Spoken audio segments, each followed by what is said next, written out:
இப்படியாக எந்த மனுஷன் எங்களை கிறிஸ்துவின் ஊழியக்காரன் என்றும் தேவனுடைய இரகசியங்களின் உக்கிரானக்காரன் என்றும் எண்ணிக்கொள்ள கடவன். ஆயினும் நான் உங்களையாவது மனுஷருடைய நியாய நாளின் விசாரணையினாலேயாவது தீர்ப்பை பெறுவது எனக்கு மிகவும் அற்ப காரியமாயிருக்கிறது. நானும் என்னை குறித்து தீர்ப்பு சொல்லுகிறதில்லை.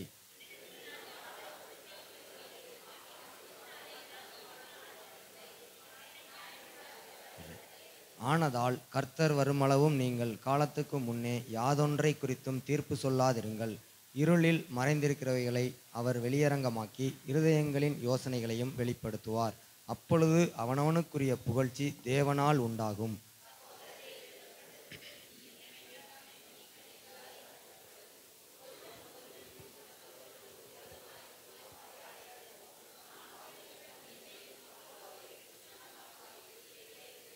அன்றியும் உன்னை விசேஷித்தவன் ஆக்கும்படி செய்கிறவர் யார்? உனக்கு உண்டாயிருக்கிறவர்களில் நீ பெற்றுக்கொள்ளாதது யாது? நீ பெற்றுக்கொண்டவனால் பெற்றுக்கொள்ளாதவன் போல் ஏன் மேன்மை பாராட்டுகிறாய்?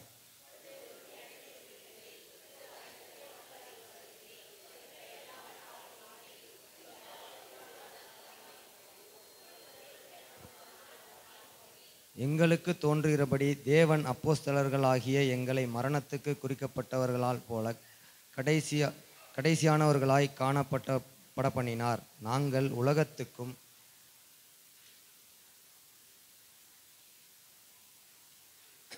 உலகத்துக்கும் தூதருக்கும் மனுஷருக்கும் வேடிக்கையானோம்.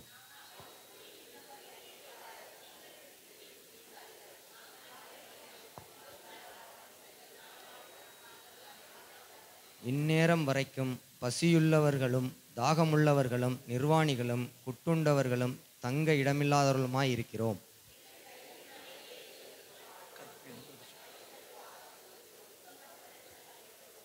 தூசிக்கப்பட்டு வேண்டிக் கொள்ளுகிறோம். இந்நாள் வரைக்கும் உலகத்தின் குப்பையைப் போலவும் எல்லா துடைத்து போடுகிற அழுக்கைப் போலவும் ஆனோம்.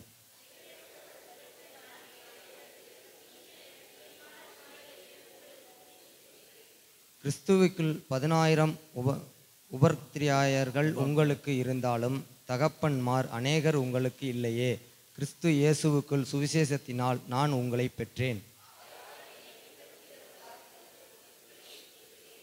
இது நிமித்தமாக எனக்கு பிரியமும் கர்த்தருக்குள் உண்மையும் உள்ள என் குமாரனாகிய தீமோத்தேயுவை உங்களிடத்தில் அனுப்பினேன்.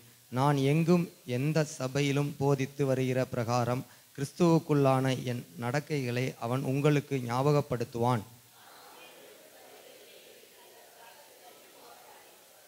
ஆயிலும் கர்த்தருக்கு சித்தமானால் நான் சீக்கிரமாய் உங்களிடத்திற்கு வந்து இருமாப்படைந்திருக்கிறவர்களுடைய பேச்சை அல்ல, அவருடைய பலத்தையே அறிந்து கொள்வேன். உங்களுக்கு என்ன வேண்டும்? நான் பிறப்போடும் உங்களிடத்தில் வர வேண்டும் அல்லது அன்போடும் சாந்தமுள்ள ஆவியோடும் வர வேண்டுமோ? ஆமென்.